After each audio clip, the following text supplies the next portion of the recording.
Good morning sa lahat. Tara mag-liat ang design na tayo ng ating prayers for the GC guys. Using cellphone tayo, docs apps and slides apps ang ating ginagamit na pang design. Today is sa mga kabibili lang ng CP dyan, anuhin nyo lang to guys. Parang guidelines nyo lang ito. Pero sabi ko nga sa inyo, yung mga prayers dito, dagdagan nyo na lang ng sarili nyong prayers. So kasi itong ginawa natin is pangkalahatan ito eh. So, ito yung 29 April 2024. Ang ating font ay Comforta. Size 14. Text color ay neon blue. Highlight color is yellow. Pero nagiging green, yellow-green siya. Pagka ini-screenshot mo yan, mamaya maging yellow-green. Pero neon blue yan guys ah. Okay, dito tayo kay Ralph Lion Pagbubo-Vlogs. Okay, from Family GC. Yung mga gustong sumali sa Family GC guys, pakicontact yung aming founder, Harry B. De La Cruz, or yung mga admins, co-founder Muti, admins Roger Pacatang, Aileen Samarin, Aiki Akma, Saragolingan, Nanay Elsa sa Amerika, at ang inyong lingkod Ralph Lion Pagbubo-Vlogs. Yung mga gustong sumali guys, pa-add lang kayo dyan sa GC and then i-confirm na yan ng mga admins. Tinitingnan ko na dito yung ano ni Ralph, yung prayers niya. Basahin natin muna sa ating Hebrews Bible guys. Devarim, Deuteronomy chapter 4 verse 31. For Hashem Elohika is an El Rakum. He will not abandon thee, neither destroy thee, nor forget the breath Aboteka which he swore unto them. Basahin natin sa ating Tagalog version guys. Tinitingnan ko na nga eh. Okay. Deuteronomy chapter 4 verse 31. Siya ay mahabagin, hindi niya kayo pababayaang malipol sapagkat hindi niya kakalimutan ang kanyang kasunduan sa inyong mga ninuno. Okay. So, kayo na mag-isa-isa niyan mamaya guys. Kasi nga nagmamadali lang tayo. Pero tingnan nyo pa rin sa Bible na ayon sa inyong lingwaheng naiintindihan. Devarim is Deuteronomy sa Tagalog. So, dito naman tayo kay Princess Diane Channel.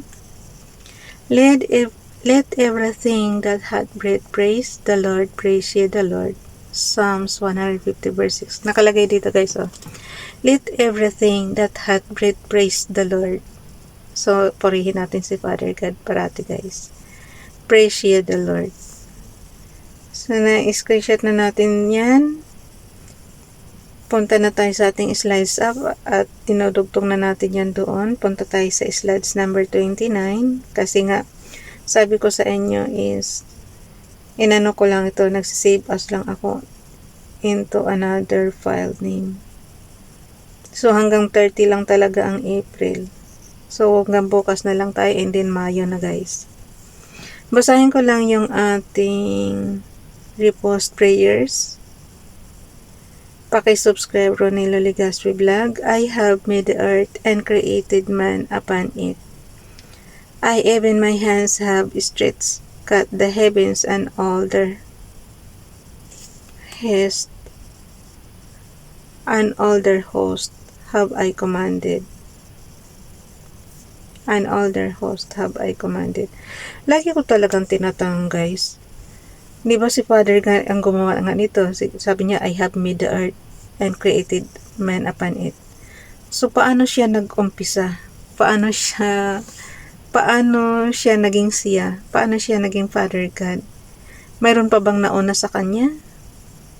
Pero siya na ang gumawa ng earth guys eh. Pero ang dami nila sa heaven, di ba? Mayroon silang mga angel. So, ibig sabihin, bago niya ginawa ang earth, ano na sila? May nauna na. So, yun na nga si Father God na nga kasama doon.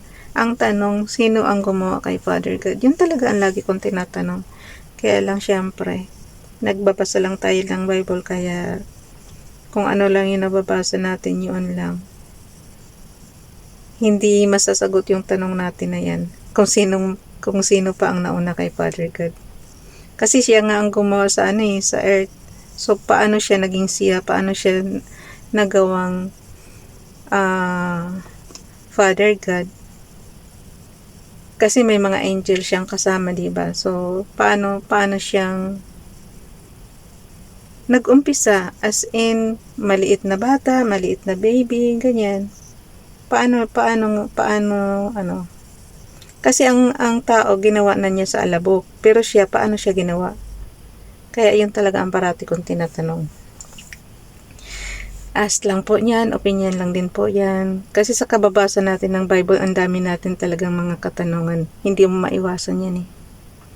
So, dito naman tayo kay FB Donalyn, prayer for a clean heart. Kaya nga sabi ko sa inyo, napaka gandang influence yung Bible. Kasi, yung history ng Israel na ipapalaganap nila sa buong daigdig. Kasi di ba sila lagi ang nakalagay doon sa Bible, so napakagandang influence yun na lahat ng tao ay nabasa yung kanilang history. Pero tayo kayang mga paano tayo gumawa ng libro na katulad ng Israel na lahat mailalagay din yung history natin sa book na yun. So dito naman tayo kay FB Donalyn, bilisan na natin. Prayer for a clean heart, O God, Heavenly Father, Lord Jesus Christ, Holy Spirit of the living God. Thank you for this another. Pag hindi nyo nabasa guys, mga ka-GC ko, paki-zoom na lang. Ulitin ko lang. Prayer for a clean heart, O God, Heavenly Father, Lord Jesus Christ, Holy Spirit of the living God. Thank you for this another chance and day you have given to me. Help me to remove all the doubts and unclean thoughts that is inside my mind, heart, and soul now. Let your power be revealed in me, O God, and create in me a clean heart. Kinuha niya yan sa redfulprayer@christians.com. Thank you, Nining. Dito naman tayo kay Ralph Lion Pag-Vlogs and Princess Dayan Channel. It is the spirit that quickens the flesh profiteth nothing. The words that I speak unto you, they are spirit and they are life. John chapter 6 verse 63. Dito naman tayo kay Nanay Elisa sa Amerika. Good morning, may all your stress be washed away and peace, love, and happiness surround you today. May God shower you with an abundance of His blessings. Have a lovely day. Hindi ko nababasahin sa inyo kasi yung last year nga to is iba yung araw.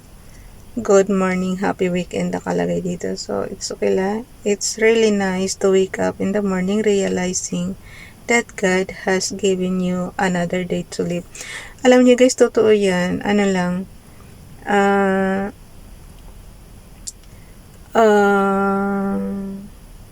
Ipagpasalamat natin na ginising tayo ni Father God. Napakalaking bagay na yan. Alam nyo kasi yung iba, yung mga namamatay mas bata pa sa atin, alam mo yun, hindi mo talaga masabi yung buhay ng tao. So, ipagpasalamat mo talaga na ginising ka ni Father God everyday. Tapos, pagkagising mo, ganito, gawin mo, magkonting dasal, konting pakikipag-usap kay Father God. Alam nyo yung para ka lang nakikipag one-on-one. Ganitong tahimik na tahimik yung surroundings mo. Kasi dito sa kwarto ko guys, wala syempre kang maririnig na ingay kasi nag-iisa lang ako lang nag-iingay dito. Yung maririnig mo lang yung sounds ng sasakyan pagka medyo tinatanghali na tayo. Pero pag ganitong madaling araw, talagang wala. Yung tanghali sa akin na mga ganyang mga 6 o'clock, ganyan tanghali na sa akin yan. Kasi nga, madaling araw nga tayo nagagawa ng ganito, tsaka nakikipag-usap kay Father God. So, ganyan lang siya kasimple. Dagdagan nyo na lang yung prayers na yan ng pansarili nyong hiling.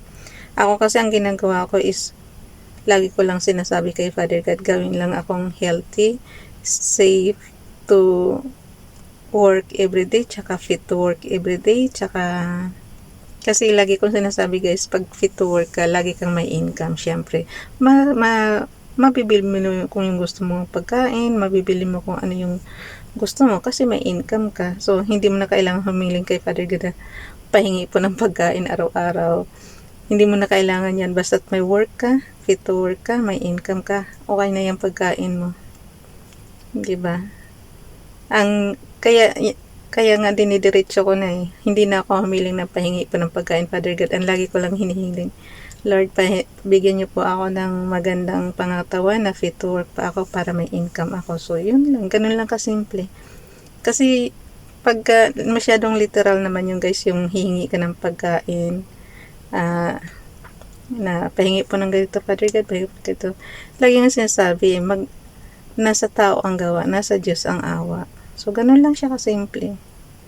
Tapos, ang isang ano ko pa is huwag kang matakot sa kamatayan. Kasi marami tayong nakikita ngayon na namamatay mas bata pa sa atin. So, ako tanggap ko yun.